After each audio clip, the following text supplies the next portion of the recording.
The brain, just as fragile as it may seem, it is the strongest organ in our body.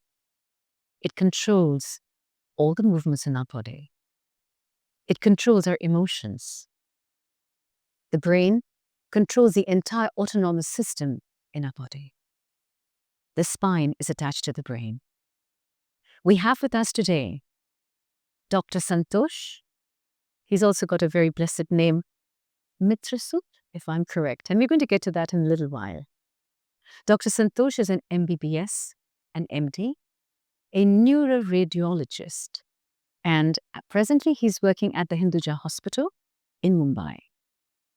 It has been his quest to study the human body and the human mind for a very long time. It has also been his quest to study our sciences, and he's a devoted student of the Vedanta. We're going to take a closer look at that in a while. Dr. Sut, or shall I say Dr. Santosh, I may, keep oscillating between the names, so please forgive me, Doctor. So he has conducted workshops in the Tihar jail for their staff, for the inmates on stress. He has also had workshops in the US, UAE, and Europe, simplifying our ancient sciences and teaching and focusing primarily on mental health. He has been a visiting fellowship in Mount Sinai Hospital, New York, Henry Ford Hospital, Detroit, USCF, California, and NGH, Boston, USA. He's a TEDx speaker where he focuses on happiness. Science behind happiness. Science behind happiness. You must take a look at that. So we are in conversation with Dr. Santosh, his blessed name, MaitriBodh. So Dr. Santosh, I would like for you to let us know what entails you being a neuroradiologist. So first of all, Prajaktari, thank you for this invitation and giving an opportunity to speak, which I hope that a lot of things will benefit a huge amount of audience who will watch this podcast. I should thank you for coming to here because you are going to enlighten us in the process. Thank you so much for being with us. Yeah. So for neuroradiology is actually a part of radiology itself. So I'm basically a radiologist. Radiology is imaging, right? Scanning, you have ultrasound, CT scan, MRI, and X-rays, the brain radiographs, intervention radiology. There are many things in this. Okay. So my expertise is been in cross-sectional imaging, which is CT scan and MRI. All right. In which I usually love to focus more on neuroradiology, which is about the brain and spine. And in US, Europe, there are actual certified neuroradiologists, which also started in India now. But then back then, I had to do a lot of courses, which fellowships that you are mentioning were to study more in detail about the brain. All right. So, which is why my focus is there, though we do all the cross-sectional imaging. All right. And since we are in this podcast, a very beautiful thing which I would like to share is that how our brain functions beyond just understanding about the infections or the brain tumors. There is a huge amount of scientific research going into our emotions and studying what happens in the brain with our emotions and mental health in psychiatry. It's so fast that the computer hardware and software which are developing so fast. With that, even this part of neuroscience is really developing very fast to understand what happens in the brain. Like, when we are stressed out, what exactly happens in our brain? There are functional MRI, resting state, functional MRI, which we will talk. Yeah, we are. We're going to go there. We're going to go about your research work. Definitely. Just for the audience to know, what are those conditions that one can, observe as a neuroradiologist when you have this imaging? What are those conditions that you'll look at? So it's a very good question. So actually now radiology becomes a backbone of medicine. Okay. Person comes in ER, emergency, or to a doctor. There's of course a big history taking and everything. But believe me, most of the doctors will want to know through imaging what exactly is the problem. Absolutely. So imaging is become like a currently every second or third person, like if you have a headache, so maybe the doctor will give you some pills in the beginning, but if the headache is not resolving, they will ask for a CT scan or an MRI immediately. If you're having a stomach problem, they will get an ultrasound done. If ultrasound is not showing anything, they will get a CT scan done. So, I mean, I feel bad telling this. A lot of times when the patient comes to ER, from ER, the patient comes to our scanning, and then the main doctor comes and visits because they want to know. So it's like everywhere. Imaging has become so important. And of course, the lab test. These are the two things which on diagnosis, eventually diagnosis is so important. Yes. Once you know the diagnosis, the treatment is there. But what is the diagnosis? And that is where, as radiologists, we help. All right. So then why neuroradiologist? What is the difference between a radiologist and a neuroradiologist? How do you distinguish that? Yeah. So, as I said earlier, I'm doing all the cross-sectional imaging, CT scan, MRI, cross-sectional imaging it is called, in which, so when you say cross-sectional imaging, CT scan, MRI, it entails all the parts of the body, including musculoskeletal, joints. You know, if you have a knee joint problem, you will go to an orthopedic surgeon. He may take an X-ray, but then they will ask for an MR to look at the various tendons, menisci, ligaments. Same thing with shoulder joint, elbow joint. This is like one part, musculoskeletal field. Then for abdomen. So you have different parts. So one of the major part also is our brain and spine, which is where neuroradiology. So neuroradiology is mainly focusing on anything and everything related to the brain and spine. So it will diagnose Alzheimer's, it will diagnose dementia, those kinds of things also. Yeah, so dementia is a very big upcoming field. In fact, one of the major studies which are being done abroad and even in India now is to detect Alzheimer's early, which is called as MCI, cognitive impairment. All right. Because see, once Alzheimer's has reached, it's like almost there is no treatment. Like, you know, there are a lot of things there, but they're all in research. To catch it early so that the preventive measures can be taken before it goes into the main Alzheimer's. And in that, like being a radiologist, I feel very proud that a part of this research is on even resting state function MRI. Because certain circuits in the brain, they start altering much earlier before the main Alzheimer's come. But just to tell everybody and you that this is all in research. It's not like a hard proof, foolproof evidence as yet. But yes, there is a lot of research being done to detect early Alzheimer's or the MCI. So this is a wonderful thing because I've been noticing that a lot of people, you know, as they age are getting into Alzheimer's and dementia, primarily, I guess, because of stress levels. But we'll get there in a while. You have been studying so much about our medical science. At the same time, I see you a seeker, wanting to understand the sciences, our ancient sciences, which stirred you towards Vedanta. Could you tell us something more about that? What made you go there? Yeah, it's a very interesting question, which many of the other podcasts also have always asked this. And to tell you frankly, you know, right from childhood, there has been a question. I don't know when it came or how it came. I don't remember the time, but there was always a seeking as to what is the purpose of life. And this intensified as I grew, you know, right from seeing the family, we were like a very big family at home. And conditions were such that for everything there was a struggle. Everything, there was a struggle.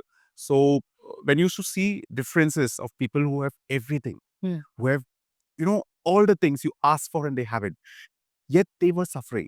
And yet I used to see, like in my college days, I know of my friends who were couples for like 5 years together and getting married and suddenly divorcing. After having kids, divorcing.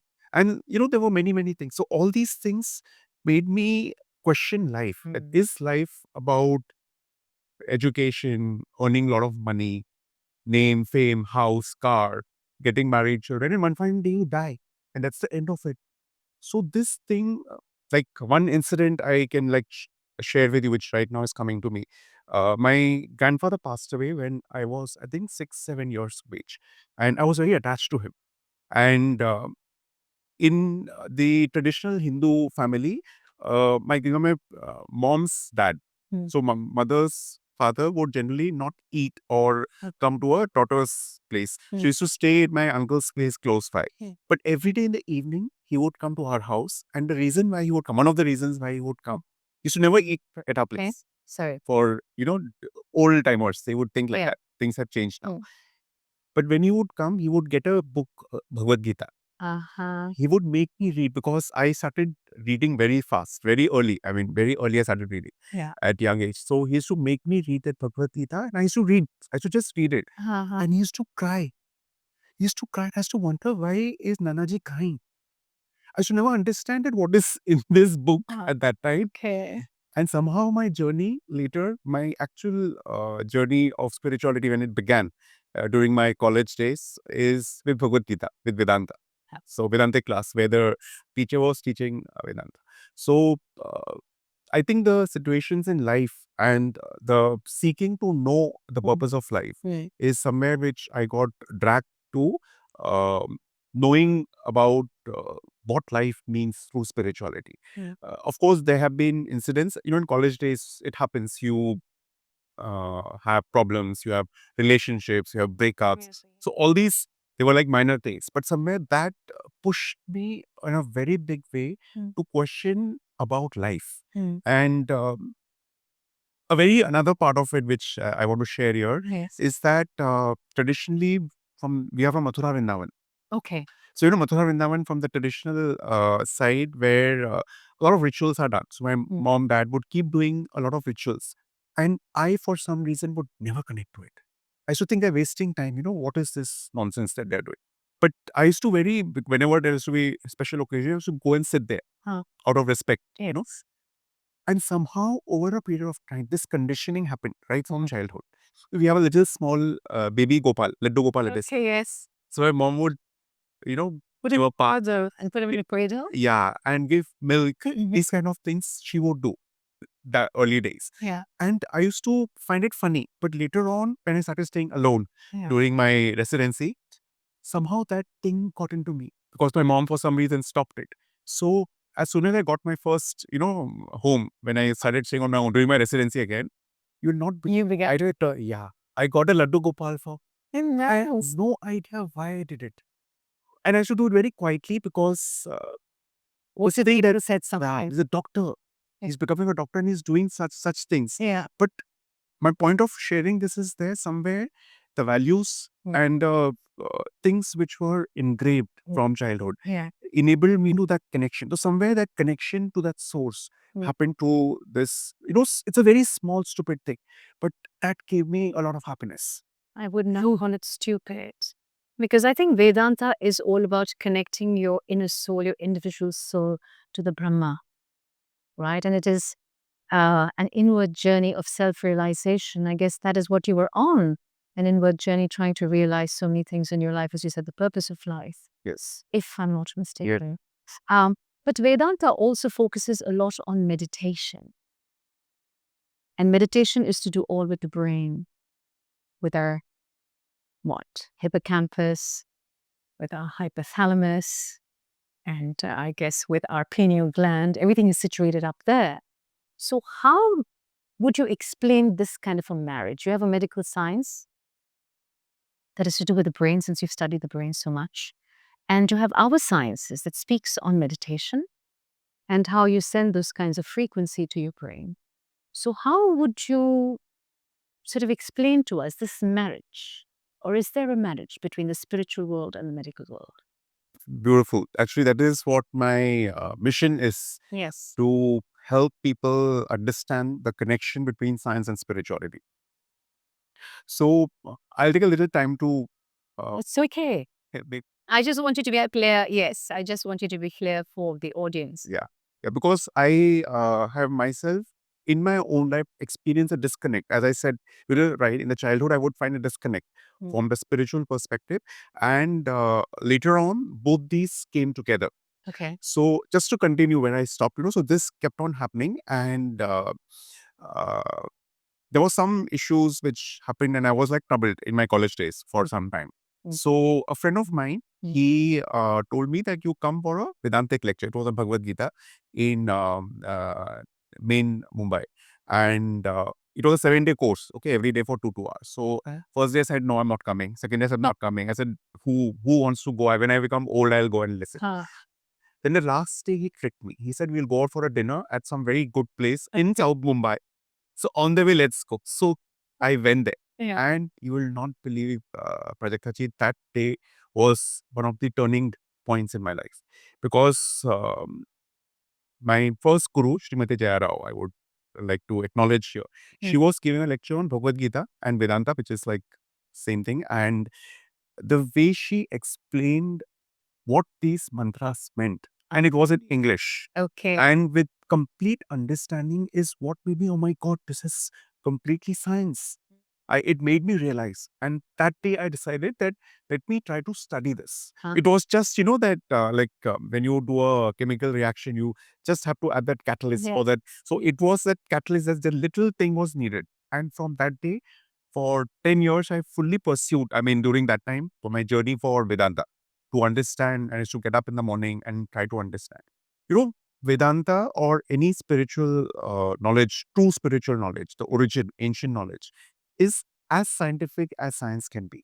Absolutely. That's what they say, the spiritual world is a science beyond science. Yes. I mean, there's that coinage over there. Do you remember the mantra that she chanted, which changed your life? So it was a elaborate thing on Bhagavad Gita, basically. Okay. It was not one particular mantra, but there were many, many things in this. So, here, the word Vedanta, what does it mean? It is very interesting. Yeah. Yes. So Veda is knowledge. It's from two words, Veda and Antaha. Ved is knowledge. Antaha is end. So it is the end of all knowledge. And when I realized that, I said, how can some sage or some master decide thousands of years back to call this as Vedanta, as something which is the end of all knowledge? That means there has to be some reason. And as I delve into it further and I started studying it, in real details. So, doctors are bookworms. If you know any doctor, they would study for 12 hours. That's all lies. So I plunged into the Vedanta textbooks and all, exactly like being a bookworm. I said I have to get into a niche and try to study. Again, with the grace of the divine, I would say, I came across many amazing masters who were true teachers of Vedanta. Because nowadays we see a lot of people talking anything. So this were like really genuine people who may not be on YouTube, but they are very genuine and who would convey the experience behind those Vedantic teachings, right? So learn from many people during this course. So when I understood that these things are nothing but science, science is yet to discover many things. It's like simple way to make everyone understand here is that, Newton discovered the law of gravity. It doesn't mean that law of gravity did not exist before. Absolutely. He happened to discover. In the same way, whatever is written in the Vedic texts, they are all the truths of life. As a human being, as we are evolving, we don't have scientific tools to capture. So, and when we come to our research, I will explain more. Because to capture, for example, if I ask you a simple thing, Prajakta, have you ever felt love in your life? We just go back to that moment where you have felt love. You want me to answer it right now? Yeah, just think. Just think. Yes, I have felt love. Now, experience that love right now. I am. Yes. Now, tell me any tool which can capture this. There's nothing which can capture, right? Nothing. So that is where science is coming up. Science still lacks that. So our emotions, what we go through, and how it impacts our body, all these things were lacking. And slowly science is catching up. I'm a doctor also, so I must admit that science is really catching up very fast. But a lot of things are difficult to prove. When we come to pure science, okay, good science, we believe in evidence. We believe in evidence-based science. We believe in proofs. Yes. And a good proof, not any boogie something. That's where you study for years, right? You do the research for years. Yes, in fact, together. Yeah, any of our research things were rejected because the tools used were not accurate or the way we were doing is wrong. This is how scientific research is done. So, what is this research? Because I read and I know that you have been researching extensively on the brain. Yeah. So before that, let me complete. Please do. I'm so sorry about that. The previous part. So the point to tell all this is that somewhere what is given in true ancient spiritual books is very, very scientific, is the message which I would like to, tell everyone. It is not some pooky pooky, it's something given. I agree with you. So, of course, there are many add-ons which people add things and create. So, this is where one needs to be open. As a scientific person, anybody who believes in science, first thing you're taught is to be open. Right? Yes. You create a thought that there is a possibility of this existing, to do a research and prove or disprove. Yes. Right? In the same way, one needs to be open when it comes to spiritual texts or a spiritual teaching, which is how I started my journey. And during that journey, I, for some reason, I got deviated towards the brain science. So in this journey, I met quite a few masters, and I somehow stuck myself to only Vedanta, because Vedanta is somewhere which I felt was so strong. It's a path of knowledge. Right? There are different paths. The knowledge, maybe because I was I'm trained to be a doctor, medical science. You have that thing of the intellectual understanding about life. So because of that, I got more and more attached or attracted towards the path of knowledge. But then now I can tell there are very, very powerful other methods to connect to that source, which we'll come to later. So in this entire journey, as I went through different masters, meeting different people, somehow I couldn't shift myself from Vedanta. And then in 2013, a colleague of mine, he knew that I'm like doing spiritual things, and he was doing his own spiritual things, trying to find different healing. Basically, he was trying to learn different healing techniques and everything. So he told me that he has booked a course of something called as Bodh in Karjar for a 2-day, and he booked. Okay, he said he has paid for it. So We're not asking you. yeah, without asking me. So I said, okay. Then I said, let me see. It's fine, like, to go out of Mumbai, how crazy Mumbai is. So I said, it's a Saturday, Sunday, and even our head of department, he had booked for 3 of us. He had asked him, but he did not ask me. And we went there. We were supposed to go there. So first thing, I said, who's this master? Let me see. Because I had, like, been going everywhere, here and there. So I had Dadashreeji, who's the person who's going to conduct the course. So I went into Google and checked. And first thing is written, Maitri Dadashreeji, direct disciple of Mahatma Babaji. Oh.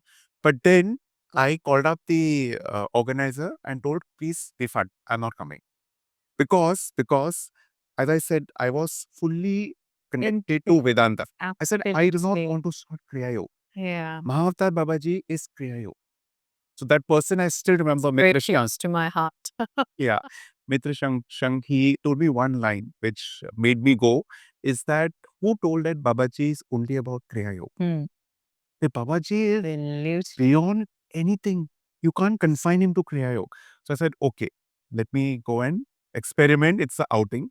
Then another thing which I want to share here is that I Googled. I said, let me see more. Who is Dadashreeji? So that's the intellectual minds at play. There was an interview of Dadashreeji which was there in Life Positive magazine. It is still available online in 2012, published in 2012. And Shivi Vermaji, she is the one who interviewed in Life Positive magazine. So I said, let me see the interview, because only very few things are available in the internet at that time.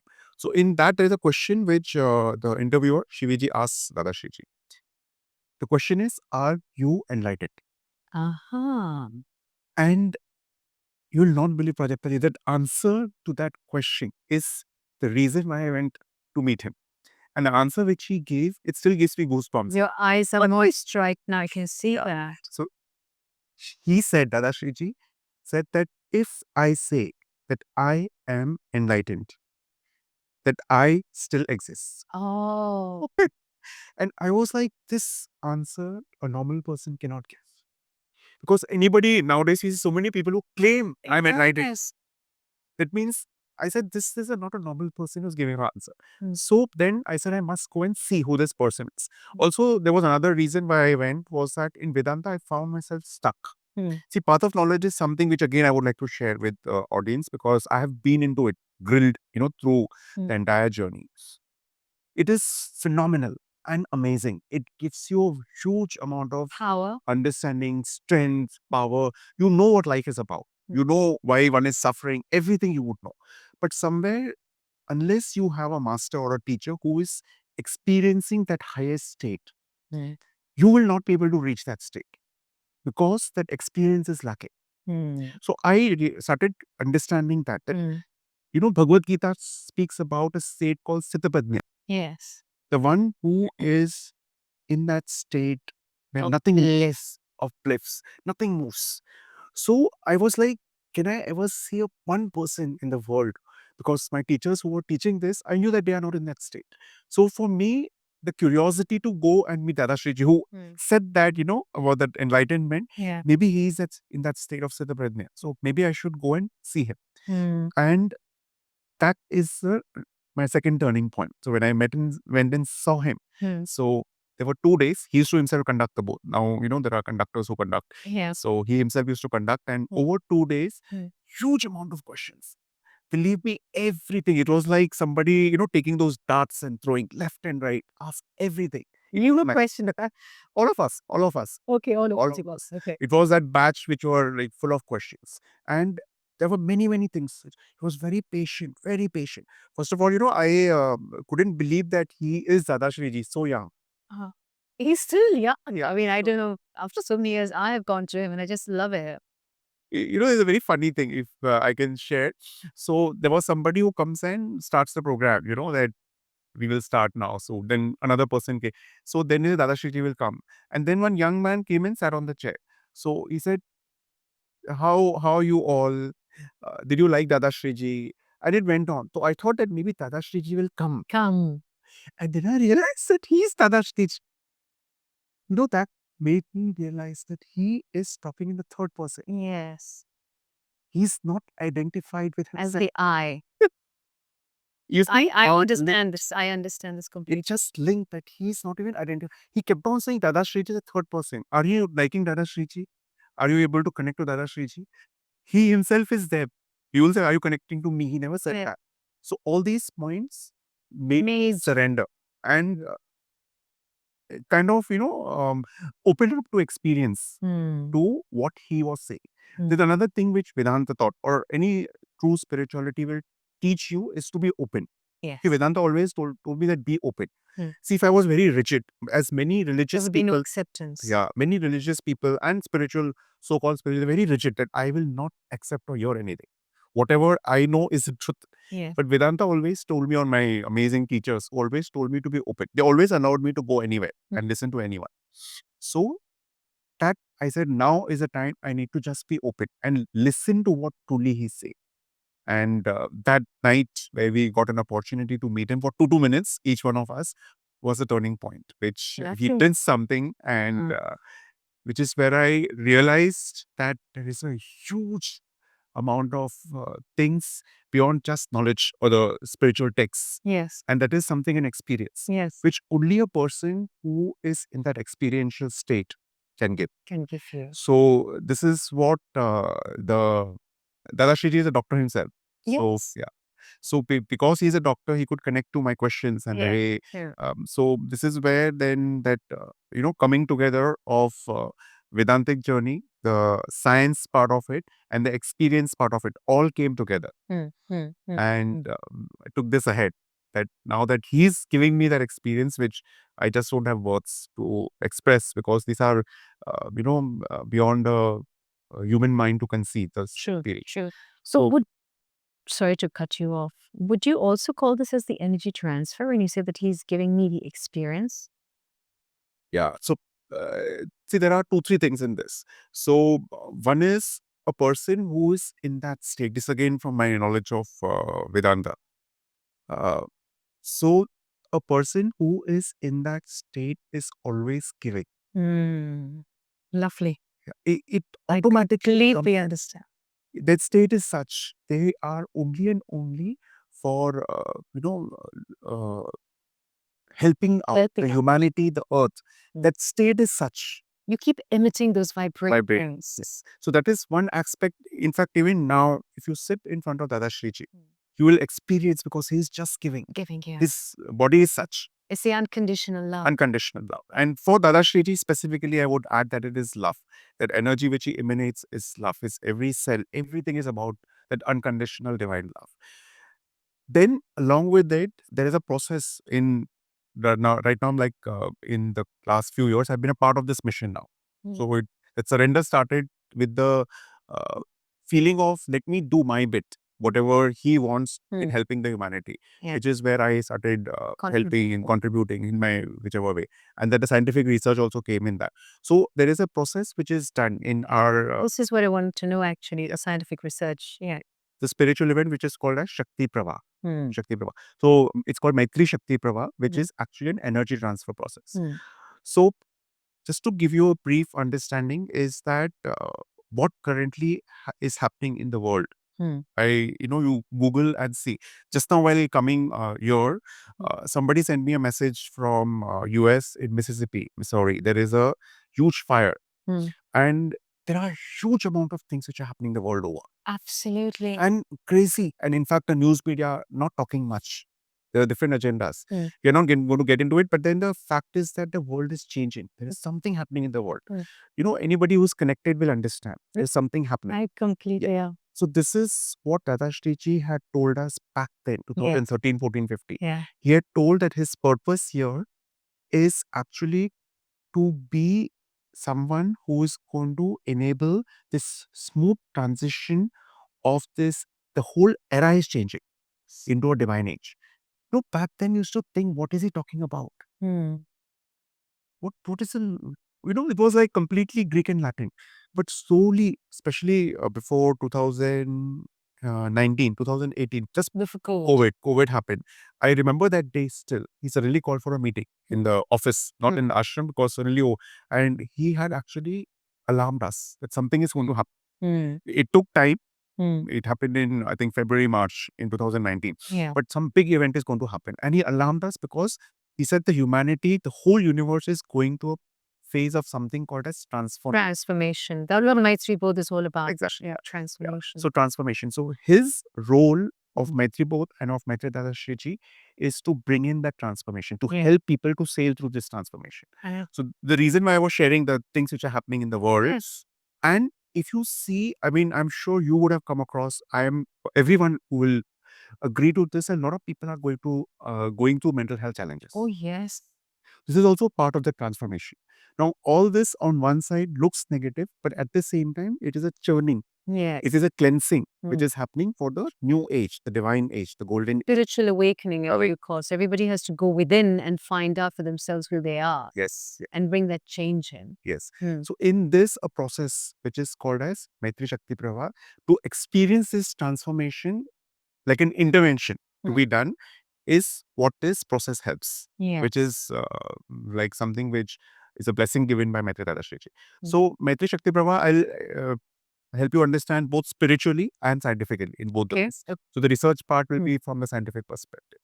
So energy transfer processes are done by many masters. There are different ways, right? So Maitri Dadashreeji, there's a very unique to MaitriBodh Parivaar, to Maitri Dadashreeji, which nobody has this, is an energy transfer process, which is a blessing. It helps in removing your internal blocks, which are coming in your way of your spiritual growth, and sometimes maybe also in the material world, which are coming because you're not able to grow spiritually. So even those blocks will be removed. Okay. So this actually eventually will help by removing these blocks to connect to your source, to connect to the purpose of life. Yes. To connect to that divine source. Again, being a doctor, I'm using the word divine, but eventually there is that universal power. There is something which is controlling, which is enabling, which is taking care, Sanchalak, running the whole universe. Yeah. Again, a scientific person will not accept. They will tell their scientific reasons to it. But there is some energy, some power. No, I completely believe on this. Yeah. So there's something which is a question of faith and question of sitting and understanding. As I said, as I began with, that you won't get proofs or tools to prove everything. Sure. But that is the truth. So in this phase, while this whole universe and individually one is changing or transforming, Maitri Shakti Prabha is the one which is going to help us to sail through this journey. Hmm. That source will get awakened within you. You will get connected to that source. Now, when that happens, in your body, there will be a lot of changes. In your mind, there will be a lot of changes. In fact, biologically, genetically, there will be changes. There will be changes. Which is what he has told. I completely understand and agree with this. Yes. Yeah. And, person, how spiritually we will know that the person is transforming. Hmm. So, your one more thing which I would like to add is that transformation is something which is beyond enlightenment. Hmm. Now, this word enlightenment, very interesting. It is not there in any Vedic text. It is a Western understanding. Yes. Right? So, they talk about Sthita Prajna. They talk about the state to be Aham Brahmasmi. You become Brahman. Yes. You become that source. Yeah. They don't talk about enlightenment. This was added later on because they couldn't explain that. The English vocabulary. Yeah, they couldn't explain. You're an expert in English, so you will know better. So now what Dadashreeji is talking about transformation is a stage which is beyond enlightenment. Hmm. And it's a journey which is ongoing. It is something which is, it's like today you're transformed, tomorrow you will go back. It won't happen like this. It's a permanent change which happens within you towards your purpose, towards your growth, towards your connection with the divine, towards your the experience of that truth, which will take you to the highest transformation. So when you are going through this journey of life, when you experience transformation, it will help you to sail through this particular time, through all the challenges, so that you reach to the highest and fulfill all your passions also. Mind you, he's not telling you To lead the worldly materialistic world. Never, Leave never, that, yeah. never. That is another very important aspect. So coming to the scientific part now. So he called a few of us, I remember still 2017, we were like a group of doctors, and he called all of us and he said that he wants to research this Maitri Shakti Prabha. Yeah. And till that time, like people from America, Europe, and a lot of people from Europe and a few people from Middle East, they used to come to ashram and they experienced a huge transformation in their life. So he was very sure that this is working, but we were doctor, Yeah. you wanted to have some evidence proof. Yes. So he told that we should do research, and we had a discussion in different ways. So again, Prajaktaji, here, I went back, me and my friends, and we were wondering what tools to use to prove. We didn't have tools. So Maitri Shakti Prabha acts on the brain and in your heart. It works at your heart. But there were no tools like ECG, echocardiogram, they don't capture your emotions in the heart, right? No. So he wanted to capture that. So then finally we listed down that these are few authentic methods. See, there are different ways of checking auras. I'm sure you must be knowing. Yes. Clear and photography and all. But in my scientific field where I work, they will just tell to throw this paper out. They won't accept. So we took 3 tools. One is neuropsychology, which are proven to see one's mental health. Then we took SPECT, brain perfusion. SPECT is single photon emission computerized tomogram. Okay. Which sees brain oxygenation. And the third, very, very important last part was functional MRI of the brain. Resting state functional MRI. So in resting state functional MRI, so a simple way to understand. Right now, if I tell Prajaktaji, just sit, podcast is over, you're just ruminating. Now, when you are just sitting idle, your brain will start bringing in some thoughts. True. And it will have its own circuit. Prajaktaji, whereas your other people are there, a person who is depressed, a person who has Alzheimer's disease, when they're just sitting, the brain networks are going to be individually different in each person. And a person who has received Maitri Shakti Prabha, who's experiencing transformation, that network would be different. Understanding? So we were trying to see how the networks are different. So that is one thing. So we had a control group who did not receive the Maitri Shakti Prabha. They were given another thing, and the actual experimental group received Maitri Shakti Prabha. So it was 3 months. So we did the function MRI before of both the groups, their spec brain perfusion, neuropsychology, and after 3 months, we again did for both the group and we compared what happened before, after, and also between the two groups, control group and the experimental groups. So in the participants who received Maitri Shakti Prabha, what we found is that in their brain, there is an area called as precuneus. Precuneus is a emotional hub. So we did not know We just saw that this area has got increased connectivity, which was not seen in the control group. So we went and Googled and we went into other articles and saw the research, what other people are talking. So resting state functional MRI is a relatively new branch of neuroscience. Okay. Huge, massive, amount of research being done on that for mental health, especially. So in this, what was this precuneus? What we found is called as a mind's eye. Okay. It controls many other centers in the brain. It's the site of metacognition.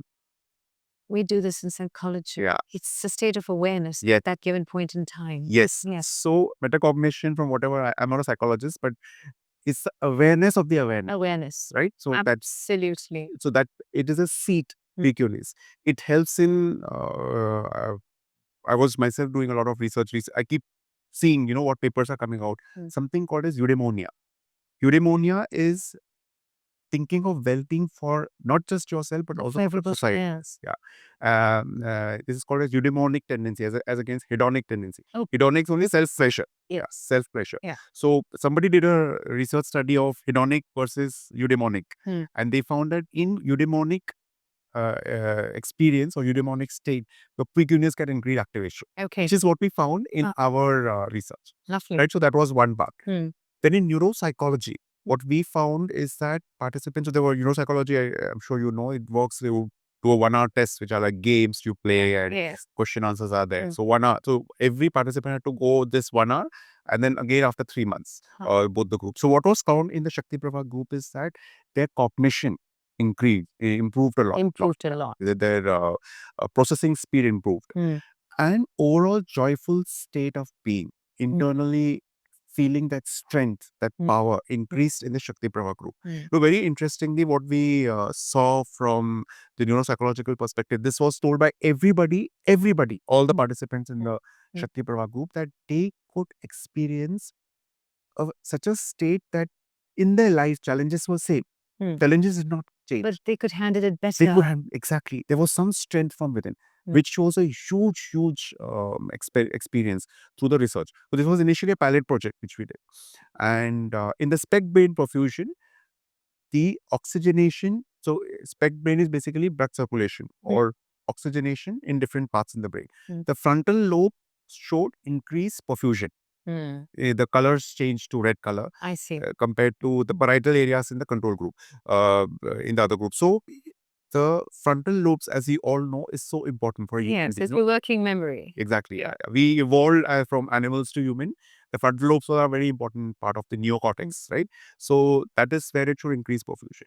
So this was a pilot study which we did, and this was really helpful for us to take ahead a larger study, which we are still doing more research now. We did during the COVID time the same research. We did online Shakti Prabha digitally. Okay. And we did only neuropsychology. Obviously, we could not bring the participants to the MRI center or do a spec break. So in neuropsychology, different tests were done, mainly the emotional health, emotional well-being. There's a scale called as WEMWBS scale.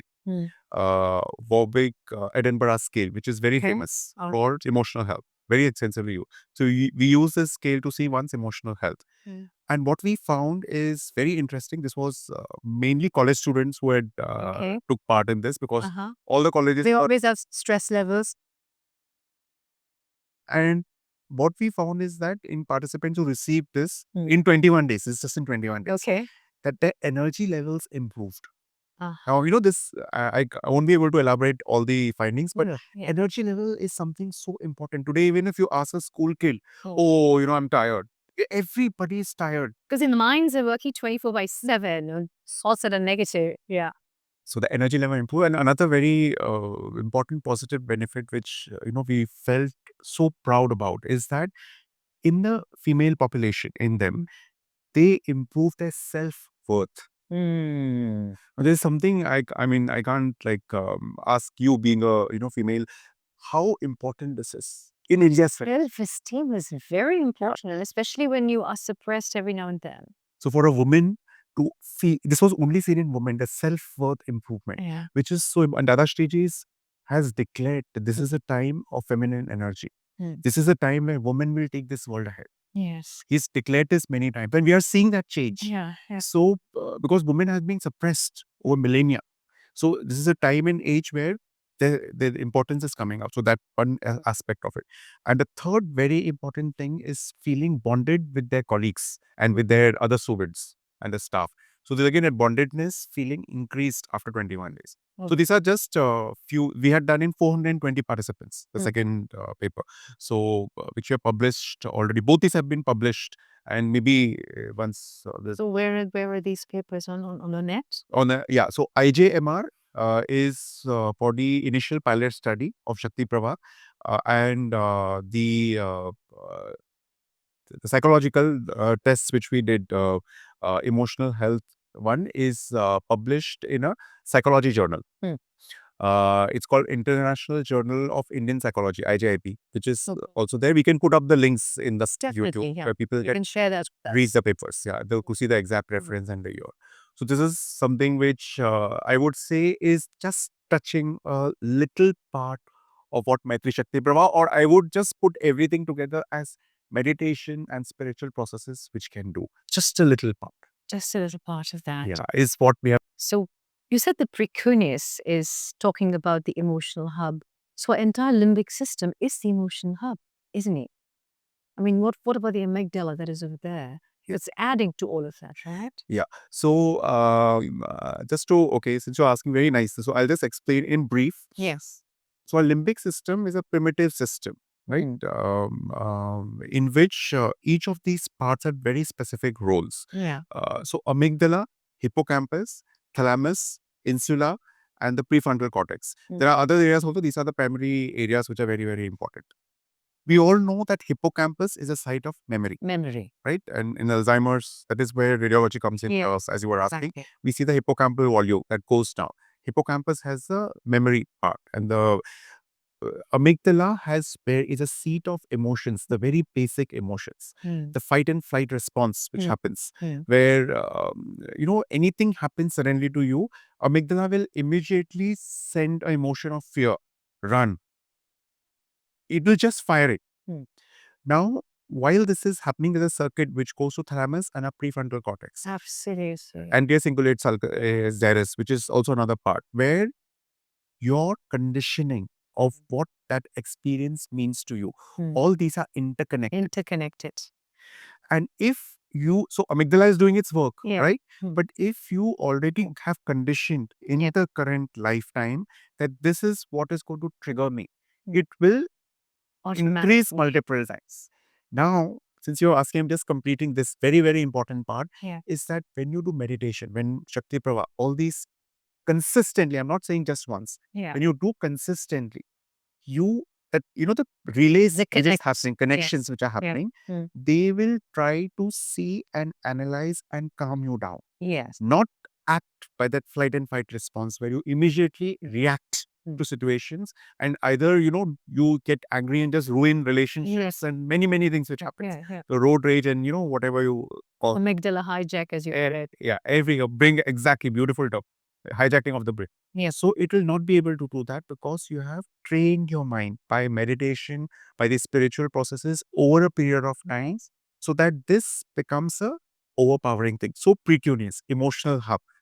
Emotional hub which is controlling other centers, which will actually now take into account a situation, and instead of jumping and hijacking your brain towards that negativity, will make a decision of how you can take actions in a proper way rather than just react.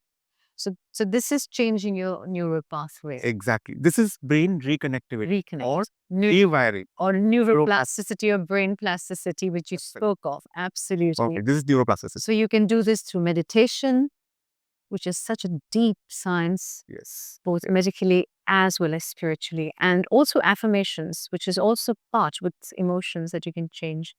So our neurotransmitters play a very large role. Yeah. So, as a lot of us understand that neurotransmitters and then the hormones, right? So, neurotransmitters, you know how amazing our brain is. There are, I think, around 86 billion neurons in our brain. And if the connectivity, we have that white matter tracks and so these neurons, when they connect to each other, it is via synapse. Yes. And synapses are various types. prominently they are described as, one is chemical synapse and the other electrical synapse. So as I can see, there's a socket here. If you're connecting two wires or two electrical wires, the connecting part, that socket which connects from one, is a synapse. This is how neurons communicate or they spread the electrical impulses. So the chemical which helps in this transmission is a neurotransmitter, like acetylcholine and so on and so forth, right? Then there are hormones in our body, which are endorphins. Then there are serotonin, dopamine. Yes, very, very important. Oxytocin. Oxytocin, the most important. Very, very important. Now, all these are hormones. So, to simply understand that these hormones are released from different parts in our body, mainly in our brain, but there are adrenal glands which also secretes hormones in the other areas also. Even in our gut, there are hormones which are secreted like serotonin. Exactly, serotonin. Now, these hormones generally will have actions at a different place. They will be released in one area and have action distant. Whereas neurotransmitters will act there itself. There's one way to understand the differences. There are certain hormones, so by and large they are different, but certain hormones can also act as neurotransmitters, like vasopressin and oxytocin. These are typical examples which also act as neurotransmitters at times. They can act as the interesting thing is that these hormones, for example, now you take simple, you spoke about dopamine, oxytocin. So dopamine is a hormone which is something which you get a kick out of doing something action, an immediate, like you do an exercise and or you do some task and you get that kick out of it. The dopamine is released. It's a rewarding hormone. Yes. You get a reward and you feel that high, right? So that is a dopamine. Endorphin is something which is released when you are doing, for example, exercise. It has a inherent, it kills the pain. The endorphins You feel good. You feel very good. That is how endorphins work. Oxytocin is a hormone which bonds and connects. Love hormone. It's a love hormone. Actually, stress hormone, they say. Yes. De-stresses you. And oxytocin typically, when it is excreted in the maximum? When you hold your child close. So it means it is breastfeeding. Typically, it has been studied extensively. During the breastfeeding, the hormone which enables the milk to be excreted is oxytocin. So that bond between the mother and the child, that love, again, coming down to love. That love is a factor which releases oxytocin. So if you're going to keep your oxytocin high, you automatically will feel connected. Bonded with everybody. So now, when you're doing meditation, when you are doing, there are now different kinds of meditation. So all of these spiritual practices and our spiritual processes like Shakti Prava, which we just spoke about, these will enable to keep these hormones at an optimum level. And the transmitters which you spoke about, the synapses, also to an optimum level. See, what happens is in your hippocampus, if you're in the hippocampus, you are constantly stressed. Constantly, if you're on stress. See, stress is something which is very natural. Well, I'm as a doctor speaking here. One very important message is that all the emotions are normal. To get angry, to, feel jealous at times, to get stressed, it's all normal. It's a part of a human being. The problem is that to hold on to it. Not to live in it. Not to live in it. So that is where a human being has started creating a problem. Animal feels whatever and just moves ahead. Even a small kid, if you see a small kid, the kid will move ahead. But as we grown up, intelligent adults, so-called we want to hold that grudge, hold on to a grudge, evolved, we call ourselves evolved. And the more you are evolved, the more these grudges you hold. So all these are constantly going to harm. You can imagine neurotransmitters. You are going to get stressed. You are going to get Alzheimer's. So very, very important is to inculcate these habits daily in your life. Very, very important to do meditation, to do Om chanting, to undergo these spiritual processes from the right source. So in MaitriBodh, we have these programs everywhere in the world. So I would really request the audience, whoever listens, to connect to our website www.maitribodh.org, or you can connect to me, connect to you. We can help you to experience these processes. I've been a part of it. I've done both 1, 2, 3, and 4. So I know what you're saying. Exactly, And I'm sure you went to so many other places. You would have felt how authentic. Completely. And especially, I feel that Dadashreeji and Mahavtar Babaji are one consciousness. Yes. Because, and I've been following Mahavtar Babaji for a long time, Yes. and they speak of love. Yes. They speak so much of love.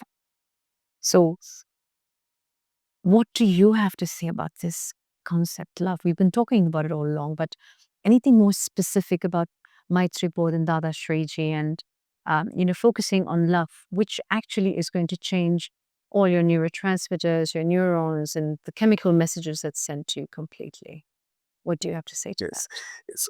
So, I would like to first give you my understanding. Yes. As a spiritual seeker, Hmm. we all, like, if you ask somebody who's really following a path of knowledge, who wants to know about spirituality, I'm sure there will be many who will want to know and already know about it. Yeah. So there are 3 to 4 common main known paths of reaching the highest truth. One is path of knowledge, which is what I was pursuing.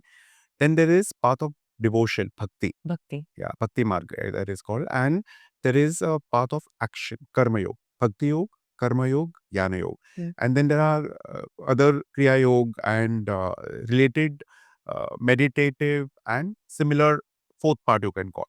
But by and large, there are 3 paths which are described the world over in the ancient texts.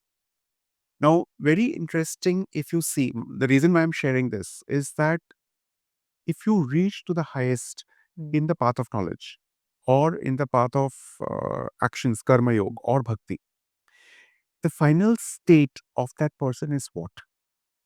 It's love. It's eventually love. Absolutely. Exactly. The highest frequency. Highest frequency. Now, this is something which I realized when I came into MaitriBodh. I realized that no matter how much Vedas you have read, no matter, so for me, as I started initially talking about that connection with Laddu Gopal, Bal Gopal, for me, that was that bhakti, that's experience of connecting, that doing that small, I still do it now. Oh, wonderful. And also to the divine light, which is there here. So do I. Yeah, to connect to that source. So when you do these physical acts, that bhakti, when you connect that love, eventually through bhakti and even through karma yoga or even through meditation, kriya yoga, whatever it is, final state of that culmination is that experience of unconditional divine love. Completely. That is what love is. And that is what eventually, or rather I would say Dadashreeji gives you directly. Yeah. You don't have to go through these 3 or 4 different complicated paths. You don't have to do complicated sadhanas because what he will give you is the experience of that ultimate unconditional love of the source itself. And now the time is little. Exactly. For the transformation to take place. So he wants to give that to everybody, that you Exactly. experience the bliss. Yes, yes, But you also have to accept it. You also have to be consistent yes, if, you want any of this. yes, Yeah. yes. So you need to do practice regularly. Yes. So first is undergo this process of Maitri Shakti Parivaar. Now, why I'm saying Dadashreeji specifically, again, I'm not like, I'm like, if I'm not trying to put down any other master, everybody is working. Okay, this is what Dadashreeji has always taught. All the masters are working. All of them are very, very important. Yes. There is somebody who has a special quality and somebody who leads. Like, in every era, there is somebody who has been taking the lead. There was a time when Buddha was there, right? He was the lead. When there was a time when Jesus was there. Yes. There were many masters during that time also, but somehow Jesus was the most prominent. Yes. Right? So somebody who brought that change during that era. Same thing Buddha did, same thing Rama did, same thing Adi Shankaracharya did during that period. Now is the time where for transformation and to experience that highest is what the role of Dadashreeji is. Yes. And his core is to get that experience of that divine love. Yeah. So there are 3 pillars of MaitriBodh Parivaar: love, transformation, and selfless service. Love is something which is when you experience that love, where Such a grand transformation happens. So, when you talk about love, very important clarity which I want to give to everybody. What we normally understand love is in the world is nothing in compared to what that divine love is. We experience love through people or through objects, which is conditioned. Very limiting. Very limiting. Very limiting. Very limiting. It has a, expiry date. Yeah. That is how I would like to put. Very beautifully said, yes. You connect to anyone. You tell me one person where the love has multiplied. After you take the best example of two people who say that they are in love. So, it'll come with an expiry date. I'm using a very harsh word, but it will come. No. You're describing it Yeah, correctly. yeah. Yeah. It will not keep going. The toxicity becomes so much, but then you just want to move away. Yes. So- So this love which Dadashreeji is speaking Yes. is unconditional, and I can tell you, vouch for it. It will multiply exponentially. When you experience that source, one very beautiful thing Dadashreeji always tells is to love the divine. Yes. This is described, but not so much in details, but the Bhakti textbooks, they describe in great details about loving the divine. You see Mirabai. Yeah. She loved Krishna. Yeah. You see Tukaram, who loved Vitthal. When you fall in love with somebody, the whole life changes, isn't it? Even in worldly scenario, just, anybody can experience the moment when you were in that initial courtship, or for a mother in that small baby, that love has such a transforming power on you and strength. You just forget about everything. So And you just want to give. Just want to give. You just It has an inherent Yes. nature of giving Yes. when you are in that love. Yeah. Imagine what would happen to you when you fall in love with the divine, because that divine wants to give so much. Yes. You'll not be able to take it. Yeah. Which is why all spiritual ancient texts talk. Jesus spoke about love. He did. He spoke of He's about unconditional love. love. Yeah. Yes. His basic message was only and only love. Only love. Yeah. And he told everybody is equal, which is what Tadashri is telling. So here, when Tadashri talks about love, love is the basic fabric of the entire nature. Yes. When we talk about gravitational force, there is a force which connects everything. In a nucleus, in a molecule, in an atom, nucleus and electrons, there is a force which connects, right? Electromagnetic force. Yes. Between the earth and the sun, there's a gravitational force. In the same way, the whole world, what connects is love. I completely agree with this. And it's one of the reasons why, I wanted for you to come over here on board and speak with us and tell us more extensively, because you're balanced. You've balanced both the medical world and our ancient sciences. You've become a part of MaitriBodh, where you have conducted experiments showing how meditation can oxygenate your brain, how meditation can bring love, and take away anxiety and stress, because that is what it does. There are so many benefits to meditation. It can take away your aches and pains because you're living in love, finally. As I have been saying, that it is important for us to live in love so that we can transform the energy around us.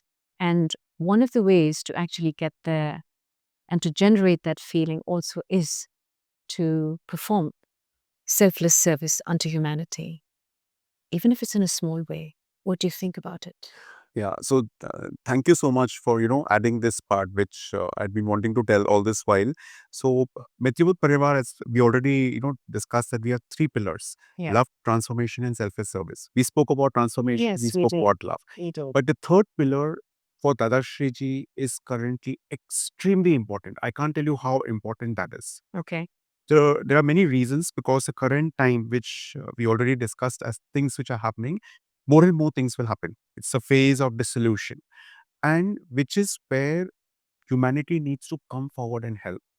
So the message which I want to give on behalf of my mentor and guide method, Dadashreeji, is that yes, you can try to do meditation, you can try to take care of yourself, which is very, very important, no doubt.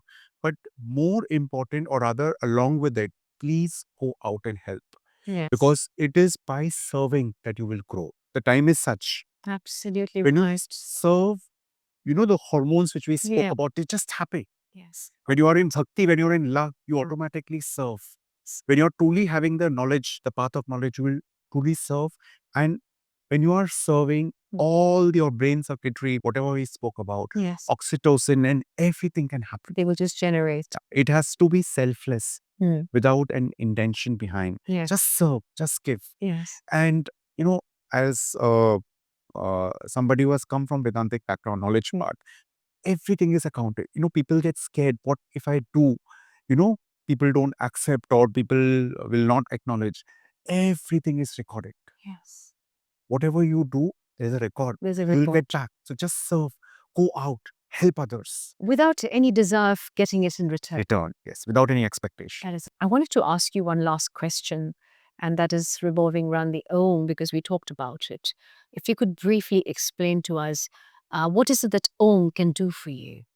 Yeah. So Om is called as the primordial sound, right? Absolutely. And if you see from the Vedic perspective, it is anahatanada. Yeah. Anahatanada is sound which came without two things banging to each other. With see, anywhere if you see sound will only come when there are two things striking to each other. True. So this is the origin. Mm. The Big Bang, which scientifically we know where the origin or the creation started. Mm. It is said from spiritual text perspective that the sound which emanated the first thing was Om. Mm. Now, NASA has done research and they have gone back to the time where they've captured this sound. If you go into space or in the sun, even now, the sounds which are captured by NASA, you can hear it actually. Yes. That sound, the vibration, the thing is Yes. to this sound. That. It's the basic sound which exists. So this represents that Parabrahma in Vedantic understanding. It represents that source, right? So now Brahma, if you see Brahman as it is called in Vedanta, Vedanta talks about Brahman. To understand Brahman is to understand the whole universe. You know, NASA is described, or now we know scientifically that the universe is expanding. Yes. So amazing this is. The word Brahman means to expand, to grow. They knew it at that time. Yes. So they describe the whole universe as Brahman. And then to connect to that source is by connecting to Om. So when you chant Om, again, Om has to be chanted in the right way. Yes. So this is what I want. very, very important. Yes. Yeah. So you need to chant. So there is a, when I used to read with the Vedic text, there is a Mandukya Upanishad, which has 12 verses only on Om. No. Right? So Om is Uma. There are three letters in it. Yeah. Uma. So if you see Uma, this is like the whole from your umbilicus, from the abdomen till the lips. Yeah. You know, all the sounds are included. Yeah. So when you chant Om in the right way, your Kundalini Shakti, your energy starts rising and it reaches to the crown.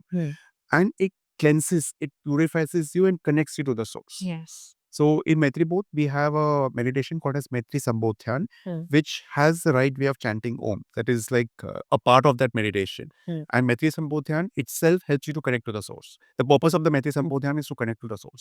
So I would request that one, if one wants to really chant Om correctly and practice it, one can do that Maitri Sambodhyan, which will help to connect to the source and as well as enable one. Oh, wonderful, wonderful, wonderful. Because I've read extensively, I mean, we do chant the Om, but I do not know if I'm doing it the right way.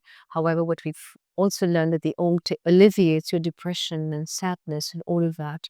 So it's been a wonderful conversation. I want to talk even some more and understand a lot more. I may just call you back again for all I know, because there are so many unanswered questions, or rather questions that have not been asked. I wanted to talk about dark energies and things like that, because everybody talks of dark energies, and there is so much of misconception of what this dark energy is all about, But we're going to have you again on board, Doctor. Please be prepared for that. Sure. I'm going to ask you some very, very sensitive questions, and I'm sure you'll be able to answer them. But it's been wonderful talking to you and our audience. Thank you so much for listening to us so intently once again.